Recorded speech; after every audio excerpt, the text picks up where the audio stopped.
রমজানে একজন বন্দির ইফতার বাবদ বরাদ্দ ৩০ টাকা, যাতে থাকছে মুড়ি, ছোলা, পেঁয়াজু, খেজুর, কলা ও জিলাপি। মাগরিবের আজান দিতেই একসঙ্গে শুরু করেন ইফতার। এরপর বন্দিরা নিজেদের মধ্যে আদায় করেন নামাজ আর প্রার্থনা করেন মহান রবের সন্তুষ্টির।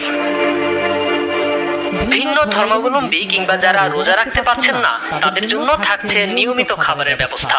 কারাবিধির বাইরে কাউকে বাড়তি সুবিধা দেয়া হচ্ছে না বলে জানান কারা কর্তৃপক্ষ। এখানে কাউকে বাড়তি সুযোগ দেওয়ার কোনো সুযোগ নেই, কারণ সবকিছুই এখানে আমাদের একটা আইন কানুন দিয়ে পরিচালিত, জেল কোডের বিধি দিয়ে পরিচালিত। বন্দীদের খাবার নিয়ে কোনো কম্প্রোমাইজ নাই। যে কোনো সমস্যা সনাতন ধর্মাবলম্বী বা মুসলিম ছাড়া অন্য ধর্মাবলম্বী যারা আছে ওনাদের জন্য রান্না হচ্ছে। ওনাদের খাবারটা ওনারা ওই 3 বেলা যেভাবে পেতেন ওভাবেই পাচ্ছেন। কারাগারকে স্বচ্ছ, সেবাধর্মী এবং অপরাধীদের সংশোধনমূলক প্রতিষ্ঠান হিসেবে গড়ে তুলতে নানা সংস্কারের কথা জানান